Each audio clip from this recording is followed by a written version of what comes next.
To the first tutorial slash playthrough of the game Victoria 2. This, incidentally, is one of my favorite games. The setup of the game is you take control of any country in the world. Any country that you want. You could take control of the tiniest little country in the middle of nowhere, or you could take control of Great Britain. Anything you want. In the year 1836. Now, this game was released by Paradox Interactive at the beginning of this year being 2011, in case we're watching this in another year. And as you can see, it is 1836, so much of Africa is uncolonized, not a lot of countries. The British still have India, China is fucking enormous, and the United States is not complete. Gasp! Anyways, enough of the bullshit. This is a very fun game. I like it a lot. By the way, we are going to be playing as the United States. Over here you can see my other saves. The point of the game is there's no way to win. It's pretty much just you play until the year 1935 and just see where you are in the world standing from there. But like I said, you can take control of any country you want. For beginners, I would actually suggest Belgium or Holland. The Netherlands. I keep screwing up. I don't want to call it Holland. Don't call it fucking Holland. The Netherlands, France if you're feeling ambitious, and if you played one or two games, play as the Russians. Because you can't screw up with them. They're so big. But yeah, some of the more advanced factions would be Spain, the two Sicilies, Sweden, Great Britain, the U.S., Mexico, some of the uncivilized, quote-unquote uncivilized nations, Korea, China, Japan, all the other little ones down here in Southeast Asia. But again, today we're going to play as the United States. Over here you can see where you have playable countries. There you go, and they're all listed at the moment of their current world standing. So the UK is obviously on top. The US is number 4. No, wait, whoa, no, it actually isn't listed in world standing. Anyways, I'm going to start this up, and you'll get a pretty good idea of how everything works. The game is not a turn-based, which is what a lot of people think when they see a giant world map. It's not turn-based, which is really something that's what turned me on to this, is because so many of them, if this had been a turn-based, I would not have bought it. Here's I already have the Total Wars, I've got the Civilizations, but it's like the game Star Wars Empire at War, where everything moves. I just switched it to the political map mode, by the way, so I can see all the borders and whatnot. I'm going to give a quick description of how it works, is that everything moves at the same time. Because see, up here, I'm at pause right now. I usually run it at full speed. It's currently at January 1st, 1836. And everything just depends, the speed depends on a lot of stuff, which I'll get into. But yeah, everything moves at the same time, which can make wars pretty hectic. So let's start the game. First thing you want to do, especially with a big country like the US, is you want to go into your budget screen, which is where you'll spend most of your time in this game. So here's all these sliders and pie charts and tariffs and social spending. Oh, Christ. It's easy once you get down to it and figure out what everything means. It's really simple. Basically, we're just going to start from top down. First of all, you have to start with taxes, obviously. And your people are divided into different groups of people. So, you start with the rich people, you have the capitalists. They're the ones who set up factories and railroads. And you have your aristocrats. I don't actually know what they do. Do they do anything? Oh, for Christ's sake, here's the Jew. Ugh. And he's gonna call me and interrupt me because I didn't set myself to do not disturb. I don't really care. He can call me and whatnot. Anyway. So here you got the aristocrats. I don't know what they do. You have your officers, which make your army fight better.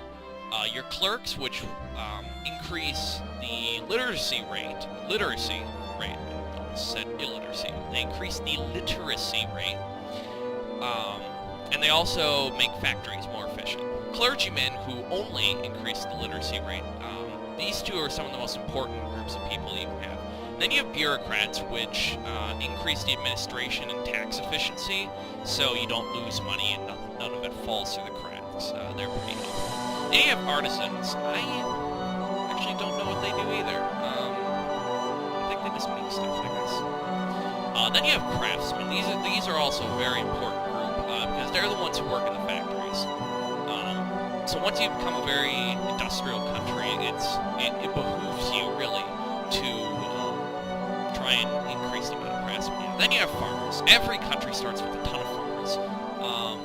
It doesn't help you whatsoever to increase farmers. If anything, you actually want to lose farmers, because the technology that you'll end up researching will make farms more efficient, so you don't need as many of them, and they can move into the cities.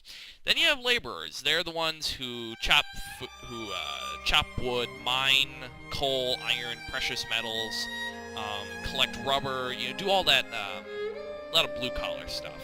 Then you have slaves. I don't really know if I have to describe what slaves do. Because remember, this is the United States before the abolition of slavery, so slaves are still legal. And then you have soldiers. Again, I don't think I need to describe what they do. The poor people actually give you the most taxes, because they're the most people that you have in your nation. And the amount of taxes on the slider, see, I can increase it, I can decrease it. Bring it back to 50. But the amount of taxes that you tax your people determine who they promote and demote to. So if you have low taxes, your poor people will start to become middle class. And then they'll fill slots within clergymen or clerks or officers or bureaucrats and whatnot. Now, if you want that to happen, you would want to decrease your taxes. But let's say you don't have a lot of soldiers. A good way to get a lot of soldiers is to increase your taxes to like 80%. Because then a lot of people, specifically farmers and laborers, craftsmen do pretty well for themselves, but farmers and laborers can't afford to pay the taxes, so what do? They become soldiers. This doesn't hurt your economy too much, because so long as you have a pretty solid industry, you'll be fine, even if you don't have a lot of them.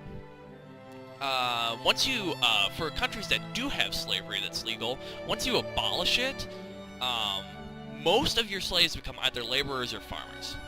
And then from then on, they're just like any other regular person in the society. So really, in the beginning of the game, you want to tax them at like 70-ish%. Bring it up a bit. Middle class, you usually want to drop it a bit, encourage promotion to the rich, specifically capitalists, because you want a lot of capitalists, unless you're communist, in which case you don't want a lot of capitalists because you don't need them. The rich, you can usually tax them pretty high and they'll be perfectly fine, so which is why I usually leave it around the 80s. Down here you have loans. If you're a rich country, you don't need to worry about loans. If you start to fall into debt, your country will automatically take loans from other countries, and you will accumulate interest off of them. But if you're a rich country and you're making a ton of money, you will automatically give loans. As of current, I haven't given any loans, thank God. It doesn't really matter, because the countries will end up paying them back. If you don't, you can go to war with them, and then they'll give you the money and more. I never really worry about the loans here, unless I'm taking loans, and then I worry a bit about them. Up here, you got the national stockpile. Leave it at 100% unless you're losing so much money that's the only way. Because national stockpile says how much resources you can have. If you can leave it at 100%, you'll accumulate as many resources as you possibly can, and that's what you want. So just leave it at 100%. Education, very important. You always want to max out your education because you get higher literacy rate, which helps you with technology, and also increases your standing in the world. Administration, like I said with the bureaucrats and the clerks to a certain extent, it increases the efficiency of your government so you don't lose money. Social spending, most countries don't start with any unemployment subsidies or pensions. There's a couple that do. I think Britain starts with some pensions, I think. I just leave it at 100% so that when those roll around, you don't have to worry about having to set this. They're already at 100%. Military spending, it's a little quirky. It's kind of like the taxes. Because if you lower your military spending to nothing or to very low, the pool of men that you can have will obviously decrease. This is helpful if you don't really want a large military. Say you're like playing as Sweden, and you don't really have a lot of military ambitions. You're fine where you are. You have powerful allies that can protect you. It would benefit you to decrease military spending, because then soldiers and officers will then demote or promote into other pops, which is a slang term for different types.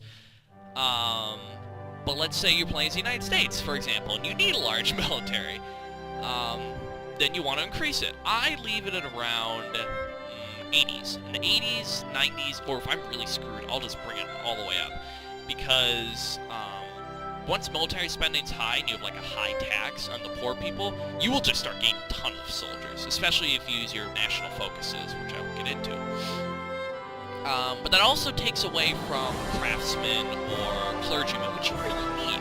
So it's good to balance it. So playing as the United States, you want to start a league for that. Down here you have tariffs, and tariffs are I'm no economist, but to my understanding, tariffs are how much money a government taxes imports, or is it exports, or is it both? Either way, it's the amount of money you tax on goods. Right now I'm limited to how much I can do it because of my political party, the Democratic Party. Which, for those of you Americans who are watching this, at this time the Democratic Party was more like the Republican Party is now. And the Republicans were more like the Democrats are now. That switch happened in like the 1950s, and now they're what we are now. So I just bring it up to the maximum amount. Tariffs? I've looked on forums and whatnot. Nobody's really said anything about having low tariffs if it helps you. But to my understanding, it influences